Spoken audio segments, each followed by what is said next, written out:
A time comes in the history of every nation, community, of people, when they must pause to look behind, see where they are coming from, what mistakes they have made, what obstacles they have encountered, how they fought battles, how they won, and those that they lost.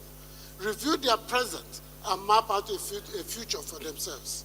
And that future must be better than the present, otherwise they have been wasting their time. And leaders who are responsible for not mapping out a better future, when the history of that community is written, their pages may be blank because they did nothing positive. Let us be remembered that under the leadership of our dear speaker, and in our time, we were part of that movement, that process, that looked at the tax bills, consolidated them, put in the reform process to the betterment of our country so that production will be enhanced, job creation will be enhanced, security will be enhanced, we will mobilize more money that will go to the local governments and the states, and that will empower the institutions and sectors and promote the energy of the factors and forces of production. The essence and the purpose of every government is the welfare of its citizens.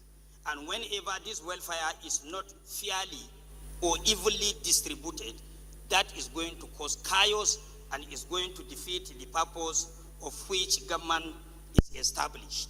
I'm going to speak on clause 77 of the bill as submitted by the executive, which stipulates the vertical distribution to be 10% to the federal government, 55% to the state government, and 35% to the local government, while the horizontal distribution should be a 20% based on population, 20% based on equity, and 60% based on derivation.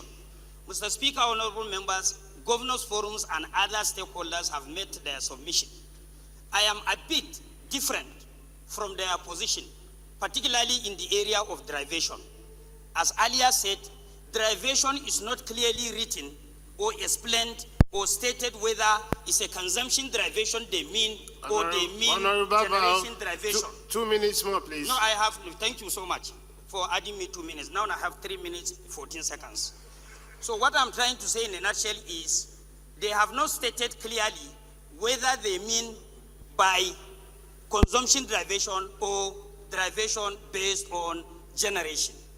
In as much as their position is consumption derivation, I equally have a reservation on inability or failure on the FIRS to provide the required infrastructure and the technology to track consumption in each and every location of the country. Time up. You cannot give me 2 minutes and retrieve it again. Everybody is a testimony here. So what I'm trying to say in a nutshell, I still have 2 minutes, 10 seconds. What I'm trying to say in a nutshell, you are distracting me, I will add 2 minutes. What I'm trying to say in a nutshell, there must be clear definition of derivation as far as the governance forum position is concerned.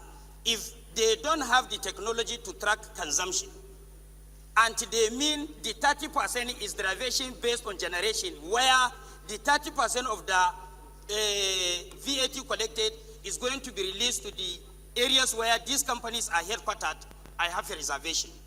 That is another thing. Secondly, on the issue of increasing the VAT, we are all on the same page that VAT should not be increased. But let us use the advantage in this reform to increase collection efficiency from 20% to at least 70% as is obtained in other African countries of the world. Absolutely. Lastly, I want to use this opportunity to correct the impression that minimum wage earners are not going to be taxed because their income is not up to 800,000. By my calculation and a simple arithmetic, my calculation is 70,000 naira being a minimum wage times 12 months is 840,000. In other words, that particular threshold should be increased to either 900,000 or something above that. One good thing is that innovation is coming. It could be difficult, but it is desirable. And so whilst we oppose some of the letters of the law, we support the spirit of the law in toto. And as parliamentarians, we know the stage at which we can attack those letters and correct them. And we want to assure Nigerians that as we stand as members of this parliament, that those letters, we will monitor them as watchdogs and ensure that the letters are corrected. Mr. Speaker, there is administrative and operational issues. There is ambiguity. There is preponderance of ambiguity in this act because of the absence of interpretation clause. The interpretation clause is not robust, did not address the issue of derivation. What is derivation in this act? What does it mean? It needs to be defined so that it will be interpreted correctly, so that it will be applied with the section that it is talking about. But I want to say one more, Mr. Speaker, and that has to do with the principle of entrenching true federalism. Whatever legislation we are going to pass must ensure that more monies go to subnationals, the local government, the state government, because they are the closer tiers of government to the people. And this particular bill, I want to note, has made adequate provision for having more of the VAT proceed going to state government from what used to be the share of the federal government, from 15% to 10%, which I think is very, very commendable. Just like when the issue of the fuel subsidy came on board. Now more state and local government get more money. And the attention of Nigerians must be on how government that earn more money will now spend those money. I'd like to also advise that there could be a digitization of audited accounts in the new bill, which would stop the rampant or incessant frivolous issuance of account statements, audited accounts by companies. This I mean by companies submit a different account to Corporate Affairs Commission.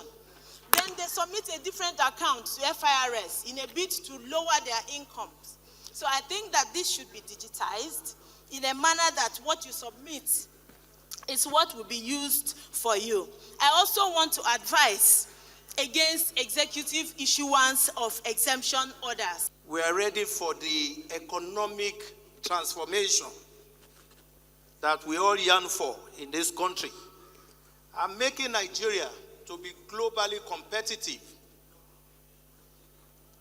There is need for all of us to support this tax reform bill to pass through this second reading, sir. There is no denying the fact that there is so much infrastructural deficits. There is no denying the fact. 2 minutes more, sir. 2 minutes more. There is no denying the fact that there is need for us to harmonize the various tax bills that we have in this country.